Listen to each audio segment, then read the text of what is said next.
देर रात का समय है। एक छात्र अपने कमरे में पढ़ाई में डूबा हुआ है और बाहर एक अजीब सी खामोशी है। ये वो वाली खामोशी नहीं है जो सुकून देती है, बल्कि वो वाली है जिसमें कान बजने लगते हैं और हर छोटी मोटी आवाज भी बहुत बड़ी लगती है। इसी माहौल में आज हम एक बहुत छोटी लेकिन बेहद असरदार कहानी की परतों को खोलने जा रहे हैं, जिसका शीर्षक है खिड़की में कोई था। हम्म, और हमारा मकसद सिर्फ कहानी को दोहराना नहीं है। हम असल में ये देखने वाले हैं कि एक लेखक शब्दों के साथ जादू कैसे करता है। कैसे कुछ 100 शब्दों में ही वो डर का एक ऐसा माहौल बना देता है जो किसी 2 घंटे की हॉरर फिल्म पर भी भारी पड़ सकता है। हम डर पैदा करने वाली हर तकनीक को बारीकी से देखेंगे। ध्वनि का इस्तेमाल, डरावनी छवियों का निर्माण और सबसे जरूरी वो मनोवैज्ञानिक दांव-पेच जो सीधे हमारे दिमाग पर असर करते हैं। ठीक है, तो चलिए इस कहानी के ताने बाने को उधेड़ना शुरू करते हैं। कहानी की शुरुआत बहुत ही सामान्य है। राज अपने कमरे में है, पढ़ाई कर रहा है। ये एक ऐसी जगह है जो उसकी अपनी है, उसकी सबसे सुरक्षित जगह। और मुझे लगता है हॉरर की शुरुआत हमेशा एक सुरक्षित जगह से ही होती है ना? बिल्कुल। डर का असली मजा ही तब है जब वो सुरक्षा के एहसास पर हमला करे। अगर आप पहले से ही किसी खतरनाक जगह पर हैं तो डर की उम्मीद होती है, लेकिन अपने ही कमरे में, अपनी स्टडी टेबल पर, वहां डर की कोई जगह नहीं होनी चाहिए। लेखक इसी भरोसे को तोड़ने वाला है और इसकी शुरुआत होती है रात के 2:13 बजे, एक बहुत ही मामूली सी आवाज से। हाँ, टिक टिक टिक। जब मैंने ये पढ़ा तो मुझे लगा कि ये आवाज इतनी हल्की क्यों है, कोई जोरदार धमाका क्यों नहीं हुआ। लेकिन फिर महसूस हुआ कि शायद ये हल्की आवाज ही ज्यादा डरावनी है। ये एक ऐसी आवाज है जिसे आप आसानी से नजरअंदाज कर सकते हैं या खुद को यकीन दिला सकते हैं कि ये आपका वहम है। आपने बिल्कुल सही नस पकड़ी है। एक जोरदार धमाका एक सीधी चुनौती है। आपका दिमाग फौरन एक्शन मोड में आ जाता है। क्या करें, कहाँ छिपें, किससे लड़ें? लेकिन एक हल्की, धीमी, लगातार आने वाली आवाज, वो कोई चुनौती नहीं, बल्कि एक सवाल है। ये क्या है? ये कहाँ से आ रही है? क्या ये सच में है भी, या मुझे सिर्फ सुनाई दे रही है?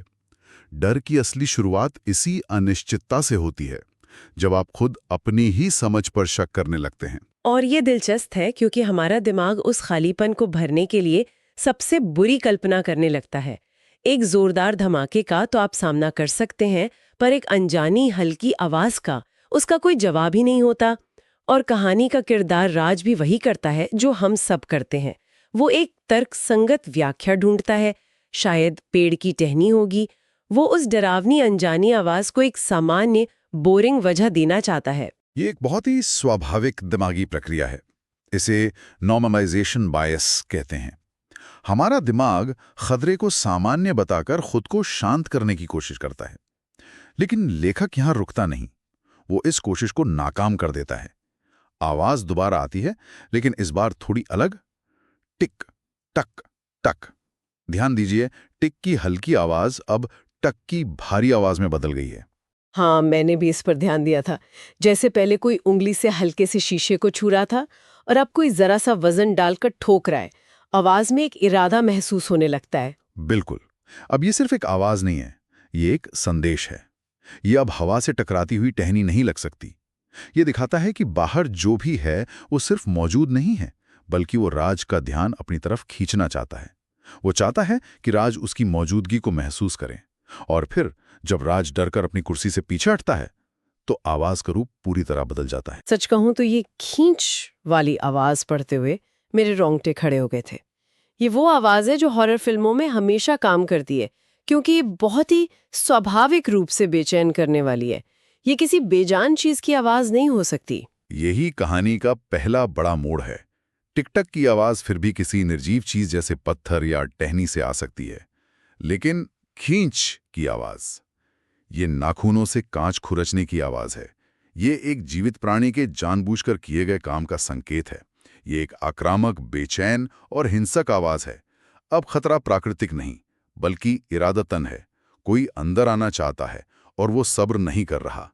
डर अब अनिश्चितता से बढ़कर एक निश्चित खतरे में बदल चुका है। आवाज का डर तो अपनी जगह है, लेकिन मुझे लगता है कि असली खौफ तब शुरू होता है जब राज असल में पर्दा हटाने की हिम्मत करता है। क्योंकि जो उसे दिखता है वो उम्मीद से कहीं ज्यादा अजीब है। उसे पूरा चेहरा नहीं दिखता, सिर्फ पीली आंखें और होठों पर एक बहुत लंबी अस्वाभाविक मुस्कान। एक बात मुझे समझ नहीं आई, अगर लेखक चाहता तो पूरे राक्षस का भयानक विवरण दे सकता था, लेकिन उसने ऐसा नहीं किया। मुझे तो लगा कि पूरा राक्षस दिखाना ज्यादा डरावना होता, पर यहाँ उल्टा असर हो रहा है। ऐसा क्यों है? ये कहानी कहने की एक बहुत पुरानी और असरदार तकनीक है। इसे लेस इज मोर यानी कम ही ज्यादा है। हमारा दिमाग खाली जगहों को खुद भरता है। जब हमें पूरी तस्वीर नहीं दिखाई जाती तो हमारी कल्पना सबसे भयानक चीजों की छवि बना लेती है। लेखक हमें सिर्फ 2 चीजें देता है, एक शिकारी जैसी आंखें और एक ऐसी मुस्कान जो दोस्ती का संकेत बिल्कुल नहीं है। बाकी का राक्षस हम अपने मन में खुद बना लेते हैं और वो हमारी कल्पना का सबसे भयानक रूप होता है, शायद लेखक के विवरण से भी ज्यादा डरावना। ये तो है। जो राक्षस मेरे दिमाग में बना वो शायद किसी और के दिमाग में बने राक्षस से अलग होगा, पर वो मेरे लिए सबसे ज्यादा डरावना होगा। और फिर राज जब दोबारा हिम्मत करके देखता है तो उसे पूरा चेहरा दिखता है और उसका विवरण सच में बहुत परेशान करने वाला है। कहानी में एक लाइन है जो मेरे दिमाग में अटक गई, वह मानव जैसा था पर था नहीं। हाँ, ये वाक्य डर पैदा करने के लिए काफी है। ये हमें अनकैनी वैली के सिद्धांत की याद दिलाता है।